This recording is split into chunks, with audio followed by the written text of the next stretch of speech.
Bienvenue sur ma chaîne où l'on discute de divers sujets reliés à l'immobilier au Québec et au Canada. Comme toujours, mon nom est Joseph Nour, je suis courtier immobilier dans la ville de Laval. Et dans l'épisode d'aujourd'hui, on continue notre série de 5 épisodes sur la vente de votre propriété. Dans le dernier épisode, j'ai parlé de l'étape numéro 1, qui était de la planification. Donc, si vous n'avez pas écouté cette vidéo-là, je vous recommande de l'écouter avant de passer à celui-là. Dans l'épisode d'aujourd'hui, on parle de l'étape numéro 2, qui va être tout sur les préparatifs. On va vraiment être axé sur les préparatifs avant de pouvoir mettre votre propriété sur le marché. Donc, il y a 6 éléments dont je vais toucher dans cette vidéo. Alors, sans plus tarder, on va commencer par l'élément numéro 1, qui est la signature du contrat de courtage. Fait que je vais assumer que vous allez faire affaire avec un courtier immobilier, mais sachez que les 6 éléments que je veux parler, certains d'entre eux vont s'appliquer, peu importe si vous décidez de vendre par vous-même ou par l'entremise d'un courtier immobilier. Donc, comme j'ai dit, le premier élément, c'était le contrat de courtage. Je ne vais pas passer en revue le contrat de courtage au complet, mais je vais mentionner certains éléments qui sont importants que vous sachiez. Mais sachez aussi que si vous décidez de faire affaire avec un courtier immobilier, ils vont passer en revue le contrat de courtage. Fait que la première chose, le premier élément important sur le contrat de courtage, ça va être évidemment le prix d'affichage. Fait que ça va être le montant que votre propriété va être affichée sur le système MLS. Pour en arriver à ce prix-là, normalement, votre courtier aura fait ce qu'on appelle une ACM, une analyse comparative de marché. Donc, il aura fait ses recherches ou elle aura fait ses recherches pour vous formuler des recommandations par rapport au prix de vente de votre propriété selon vos objectifs ainsi que la stratégie qui est désirée. Fait que le prix d'achat va être mentionné sur le contrat de courtage, puis ce même prix d'achat-là, c'est le prix qui va être mis sur la fiche MLS, la fiche descriptive qu'on appelle, Centris au Québec. Le deuxième élément dans le contrat de courtage, ça va être la vérification d'identité. Donc, on va s'assurer en tant que courtier immobilier que vous êtes bel et bien le vendeur. Et s'il y a plus qu'un vendeur sur l'acte de vente, bien, on va s'assurer que tous ces individus signent le contrat de courtage. Parce qu'on ne veut pas de problème par la suite. Si des fois, il y a des situations où j'ai vu des situations où des gens vendaient leur propre maison et un acheteur a fait une offre d'achat, le vendeur a signé, mais il y avait plus qu'un vendeur. Puis par la suite, l'offre d'achat a été annulée parce qu'un des autres vendeurs n'a jamais approuvé la vente. Fait que c'est pour ça que c'est important qu'on fasse les vérifications d'identité dès le début. Par la suite, on va mentionner ce qui est inclus et exclu de la vente. Donc, si, mettons, je ne sais pas, vous voulez exclure les luminaires, vous voulez inclure le frigidaire et ainsi de suite, tout ce qui va être inscrit dans le contrat de courtage en termes d'inclusion et d'exclusion de la vente va être aussi copié dans la fiche descriptive MLS. Et par la suite, on va marquer les dates de prise de possession et les délais de signature de l'acte de vente. Fait que on peut marquer des dates spécifiques, on peut marquer des délais comme 30 jours, 15 jours, 60 jours, 70 jours, 90 jours, peu importe. Encore une fois, ce qu'on inscrit dans le contrat de courtage, c'est ce qui va être inscrit sur la fiche descriptive. Sachez que peu importe les inclusions, les exclusions ou la date de la signature de l'acte de vente désirée, quand un acheteur potentiel va faire une offre d'achat, c'est toutes des choses que la personne va pouvoir négocier. Fait que, disons que vous n'avez rien inclus dans la vente, mais ce n'est pas impossible que l'acheteur demande que le frigidaire ou la table de billard ou peu importe soit inclus dans la vente, ainsi de suite. Fait que c'est toutes des choses qui sont négociables, mais ce qu'on inscrit au contrat de courtage va être retranscrit dans la fiche descriptive.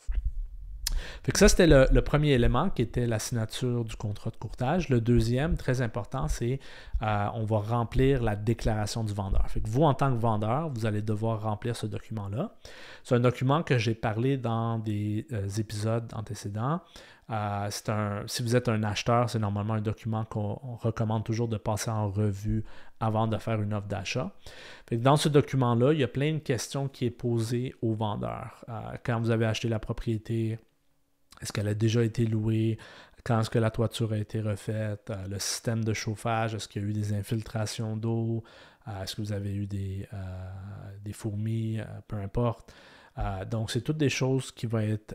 s'il y a plein de questions qui sont posées au vendeur, et là, le vendeur doit remplir au meilleur de ses connaissances. S'il y a eu des rénovations qui ont été faites dans la propriété, on va énumérer toutes les rénovations qui ont été faites. Fait que c'est un document qui est important. Ça prend environ de 1 heure à 2-3 heures à remplir. Et encore une fois, votre courtier va vous aider si vous avez des questions pendant que vous remplissez ce document-là.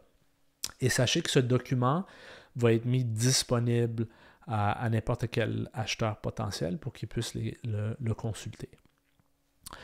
Le troisième élément, ça va être la collecte de documents. Fait que là, on va prendre une copie de plusieurs documents, que ce soit l'acte de vente, le certificat de localisation, une copie des taxes foncières, taxes scolaires, etc. N'importe quel document. Si c'est un condo, on va prendre une copie de la déclaration de copropriété, les états financiers, des procès-verbaux. Si c'est un PLEC, une propriété à revenu, une copie des baux.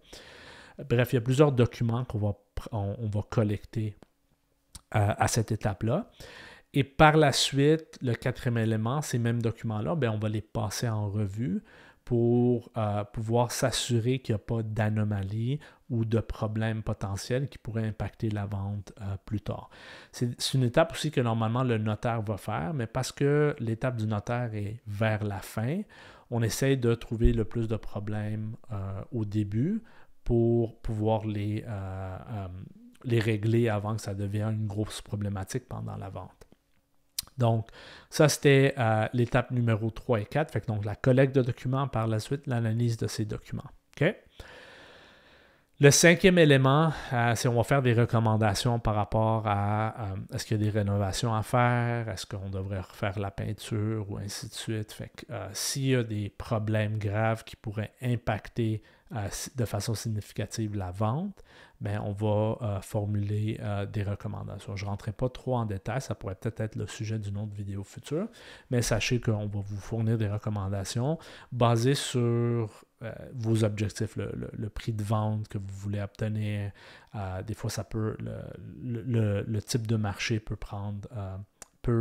faire en sorte qu'il y a peut-être certaines rénaux qui seraient alléchants à faire pour pouvoir aller chercher le maximum pour votre propriété.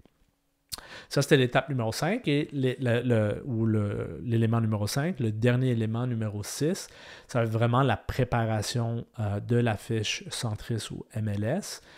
Fait que dans le fond, avant de prendre les photos, ça va être un aspect évidemment important. Normalement, moi, je vais faire venir un photographe.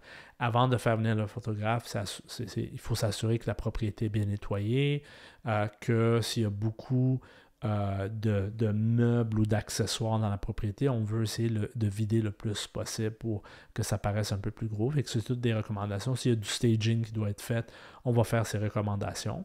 Par la suite, il va avoir le photographe qui va venir prendre les photos professionnelles. Ce n'est pas des choses qu'on prend sur notre téléphone. J'aime aussi faire des plans 2D. J'ai quelqu'un qui va faire des plans 2D de la propriété. Ça permet, j'ai remarqué que les acheteurs potentiels ils aiment voir ça. Puis normalement, on va mettre ça sur une des photos dans la fiche descriptive. Puis les gens vont pouvoir voir le premier étage, deuxième étage, troisième étage, peu importe.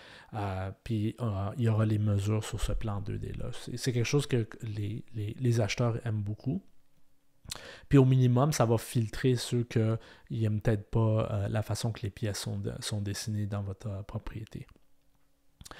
Par la suite, on va prendre les mesures évidemment de toutes les pièces parce que ces mesures-là vont être reflétées sur la fiche descriptive et on va documenter le type de matériel qui a été utilisé. Fait que le type de plancher, le type de comptoir, le type de cabinet de cuisine, etc. Est-ce qu'il y a de la céramique, plancher flottant, du bois franc et ainsi de suite.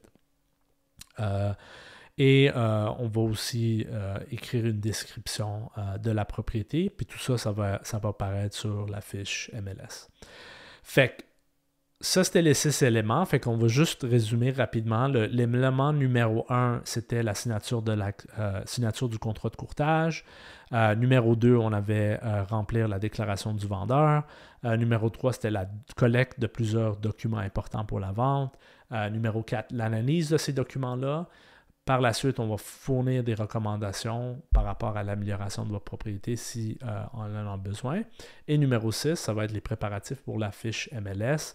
Fait que le nettoyage, la préparation pour les photos, la prise de photos, les plans architecturales, la description de votre propriété. Fait que avec toutes ces informations-là, on va être prêt pour mettre votre propriété en vente. Puis ça va être le sujet de la prochaine vidéo. Fait que j'espère que l'épisode d'aujourd'hui vous a été utile. Si vous avez des questions, mettez-les dans les commentaires ou envoyez-moi un message en privé. Et merci beaucoup d'écouter. Je vous vois dans le prochain épisode.